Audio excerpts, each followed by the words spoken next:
I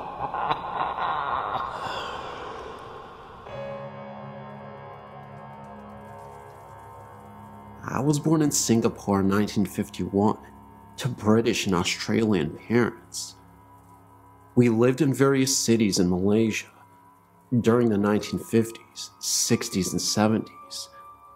In 1957, we arrived in Kuala Lumpur, where we stayed until mid-1975. We moved into a company-owned house at Freeman Road, Kuala Lumpur, Malaysia. The history of the house is as follows. It and the house next door, number 17, were built just before World War II by the late Dato Gunlay Take, a then well-known architect, who became an early Malaysian High Commissioner to either Australia or Canada. He built them for his daughters. During World War II, the two houses, along with a large semi-detached house immediately behind, on what was then known as Gulfview Road, were taken over by the Japanese Army's secret police, known as the Kenta Pai, equivalent of the Nazi Gestapo. The two houses behind were used as Kampai Thai offices, and the three in jail in Freeman became senior military officers' brothels. The women in the brothels were both Asian and European, the latter being drawn from a pool of captured civilians and military nurses. Comfort women was the term used by the Japanese. Male military POWs were used as gardeners and cooks, etc. These staff, if they fell from favor, were executed, and some were obviously buried in the ground surrounding the houses, as some years later, we did find scattered human remains when excavating the gardens for our new orchid beds. On the advice of our doctor, who identified them as human in origin, we quietly reburied the remains. He said that if word got out as to what we had found, we would never get any Malay or Chinese domestic staff to work for us. After the war, the houses were returned to their owners who, knowing what the Japanese had used them for, promptly put them up for sale. They were all bought by large companies at bargain prices, who used them to house senior expatriate staff. Gunlay Take was no different, and in 1947, sold his two houses to the company my father worked for. The two company houses were 3-bedroomed houses of 2 stories, double brick construction. There was also a long narrow room, forming a roof over the carport at the front door. This room was to play a significant role in what we were to experience over the following 10 years. In our house, this room was turned into a large walk-in linen press and storage area. To enter it, one would take one step down. When we moved into the house in early 1957, the first thing my mother noticed was that this room was extremely cold, as if it was air-conditioned. In tropical Malaysia, a non-air-conditioned room this cold is not even practical. Our dogs would never go into this room, and when passing the entrance to that room, always hurried past with tails between their legs. Nobody would really stay in that room for very long. It had a very uncomfortable atmosphere. However, sometimes after running around and playing and getting very hot, I would go and sit on the step at the entrance to the room to cool off. I was 5 years old and knew nothing about ghosts at this time. The main bedroom, on the extreme right-hand side of the upstairs part of the house, as one faced out towards the main road, had its own full bathroom, and the other two, also upstairs, shared a bathroom via separate doors, leading from the bedrooms to the bathroom. These latter two were adjoining each other. One was on the extreme left-hand side of the house, and the other at the back, with windows looking out over the back lawn. This eventually became my room. All the doors were heavy solid, with solid brass latches. Windows were hinged teak framed and had a bamboo awning type blind. The that rolled down over the window to give shade from the sun. Downstairs was a separate formal dining room, lounge room, kitchen, toilet, and downstairs storage room, as well as a storage area under the staircase. The lounge room opened up onto a rear veranda area. Remember, the temperature was over 85 degrees Fahrenheit plus all year round. As per usual, European expatriate practices of the times in India, Malaysia, Indonesia, Hong Kong expats had domestic servants to look after the household chores. All expat houses built prior to the early 1960s had separate servants' quarters on the property. This house had a 3-roomed building with shared kitchen and bathroom, and it had a car garage building sited at the rear of the property, about 20 meters from the main house. About 3 months after we moved in, funny things started to happen.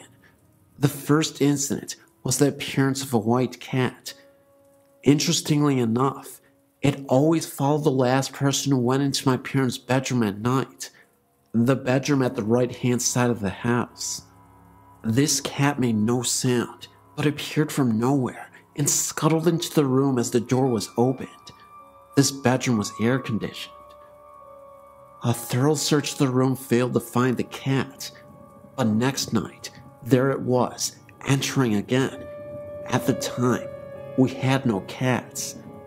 This cat was seen every night until my parents moved to the middle bedroom, which was nearer to the room that my younger sister and I shared. Their old bedroom was then turned into a guest room. Over the years, visiting guests who stayed overnight with us also saw this cat. One evening, about dusk, my mother, looking through the lounge window, witnessed a woman with long red hair, wearing a sort of white nightgown, standing near the front gate. She thought that this was unusual and walked out the front door to go talk to the woman. As she walked across the lawn, the woman walked away and went behind the hedge, which formed our front fence. When my mother got to the gate, she looked in the direction that the woman had walked and saw nothing. 3 nights later, my father saw the same woman walk into the entrance of the servants' quarters. He followed her, but found no sign of her when he entered the building.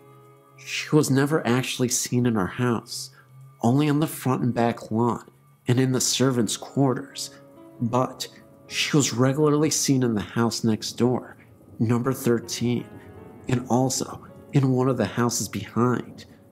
The occupants of both these latter houses often saw her sitting on the edge of the bed brushing her hair, but there was never a reflection in the mirror.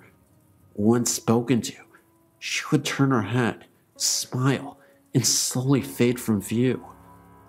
We also saw an emaciated man in a military uniform. He was seen in our house, both upstairs and downstairs, as well as outside. One evening, my mother saw what appeared to be a body lying under a shroud in the front garden. About 8 years later, I also saw this figure, for lack of a better word, on the back lawn at first light one morning, and again at about 3 a.m. on another morning. From time to time, we would also see an old Chinese woman in the lounge room. She was wearing a white starched linen top with black pajama pants, cut in a traditional Chinese style. This used to be the standard Chinese domestic staff uniform in the immediate pre- and post-World War II era. We referred to them as black and whites. By the 1960s, the next generation of Chinese female domestic staff had abandoned this tradition for more colorful pajama suit type clothing. One would look up from reading a paper or a book and see this old woman standing in front of you smiling. She would then fade quickly from view. She was only seen in the lounge, in broad daylight, but never when there were a lot of people around. One evening when in my mid-teens, I arrived home from visiting a friend. As I walked down the drive, I noticed that the lounge room was lit up and a man with shiny, neatly combed black hair and wearing a khaki uniform was sitting in a chair with his back to the window and reading what appeared to be a newspaper. I got the impression that he was Asian and thought he was a friend of my father come to visit. Later, I recollected that the furniture in the room was different to what we had in there. When I entered, I found the whole house, including the lounge, to be in darkness, the rest of the family having gone out and the servants retired for the night. Thinking back, I think this man was probably a Japanese military officer. I only experienced this once, and my parents never did. Occasionally, we would also hear a woman's voice calling out in terror. We couldn't figure out what she was saying, because she was saying it in Japanese. It was then that my parents realized that what we had seen and experienced were most likely the spirits of those who suffered there. After finding this out, we began to suspect that the cold room I described earlier in this narrative may have been used as a place for the ill treatment and execution of prisoners. My father learned that after the war, health authorities advised that the original septic tank was too close to the house and a new one had to be installed.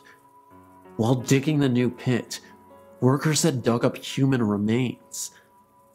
We left the house in 1967 to move to a new house nearby. The next occupant, also working for the same company, also experienced funny things, but didn't actually see anything strange. This family's dog on several occasions also dug up human bones from the gardens. In the interest of preserving the local peace, they also quietly reburied the remains and said nothing. I didn't find out about what they experienced until many years after they had left Malaysia and returned to England. The company sold the houses in the mid-1970s after my family had left Malaysia. The houses at 15 and 17 were torn down, and a large mansion was built across the boundaries of both properties. However, this was demolished after a few years, and since then, the 2 blocks have remained vacant. In 2008, they are still vacant. This is a prime land in an inner suburban area, but the land is still vacant. The house at number 13 is still standing, but is abandoned and half the roof is collapsed. We wonder just what was found when the site was excavated for the new building. Also, the reason why the new mansion was also demolished and the blocks left vacant. Maybe the souls of those poor victims still occupy the site and are not at rest and reappeared in the new building.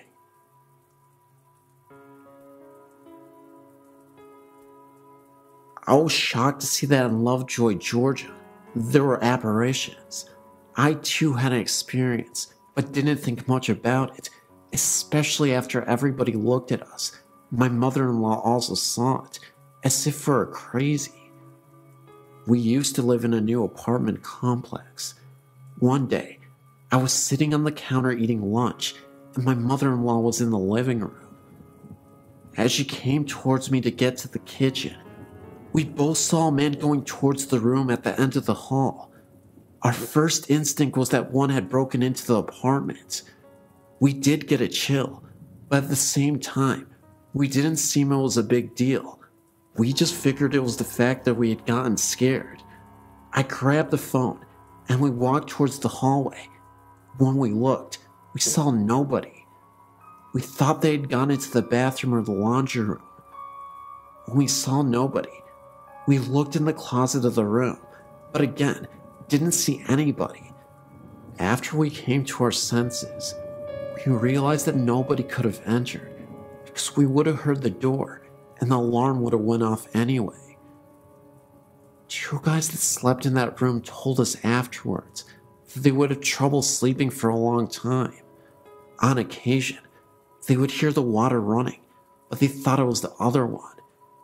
After sharing these experiences, we have come to the conclusion that this was in fact paranormal. We called the leasing office and asked them if anything had happened in that apartment, or if they knew of anything of this nature in that area. They obviously thought we were crazy and replied that they didn't know anything. Now that I have found this, I feel relieved that now, thanks to this, my family believes us. I'm of course referring to your site. Thank you for letting me share my story.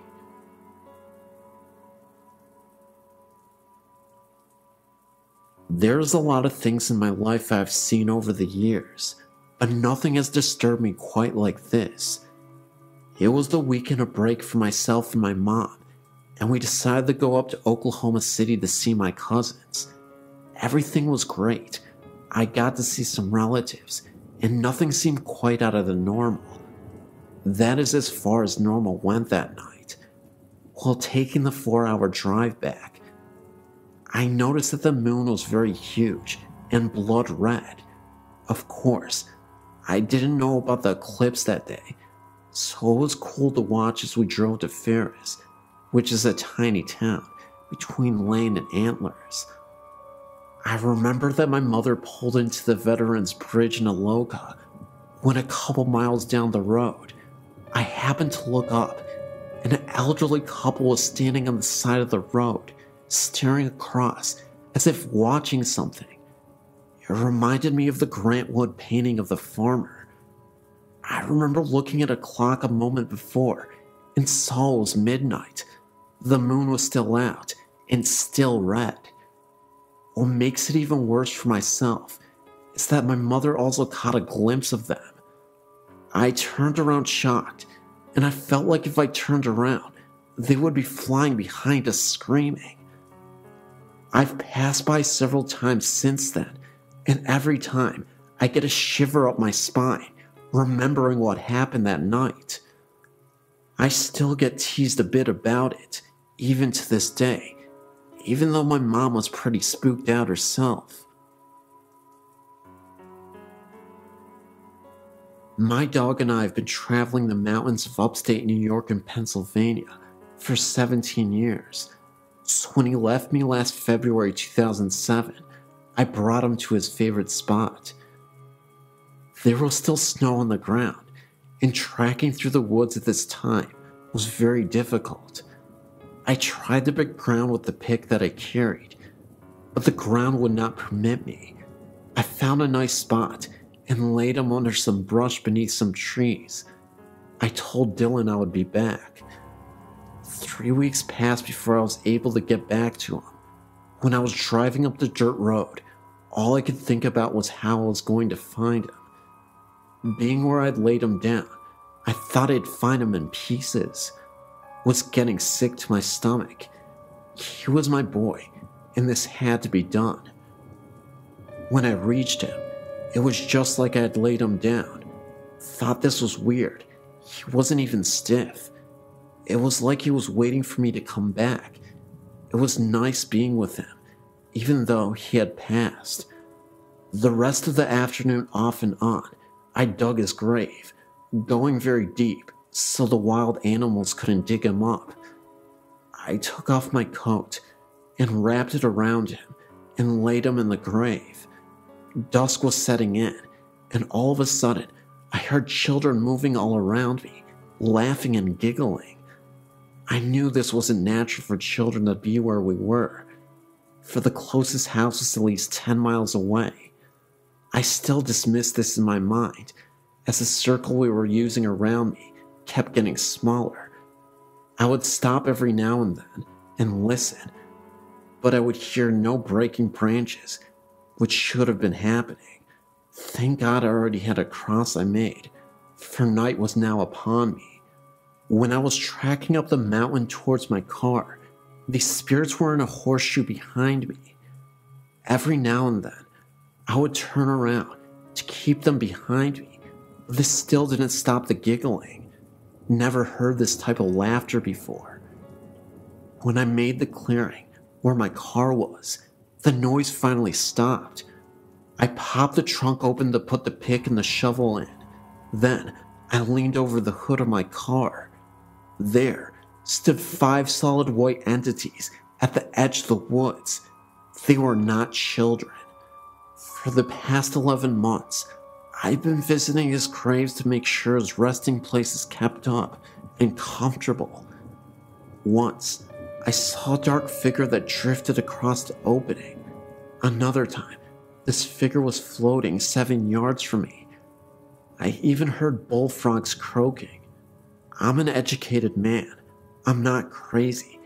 Can't talk to anyone about this without people thinking I'm weird or mentally disturbed.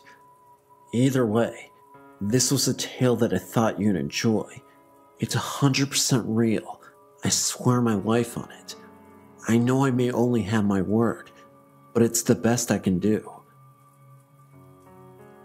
Hey guys, so first of all, I want to thank you so much for tuning into this narration of epic proportions. We got a lot going on in this video, and I wanted you to actually like this video and leave a comment saying which video you like the most. I mean, which story you like the most. I don't know why I said video, but you get my point. Guys, go ahead and leave this video a like. Most importantly, share the video so the algorithm can like me forever and you guys can introduce others to this channel and it'll be a great time. So guys, seriously, there's a lot of interesting stories in this video. The first story was obviously a really long Native American, Japanese kind of military ghost story kind of thing. It was just really epic to me. So guys, without further ado, I'm gonna let you go do other things and say goodnight. So guys, I love you and I'll see you in the next video. And I don't want to be more cringy than I already am, so that's why I'm leaving. And I'll leave eventually, but until then, I'll just say I love you guys because I love narrating stories. You can tell why. What am I doing? I gotta leave. Okay, bye-bye, guys. I love you so much. Yeah.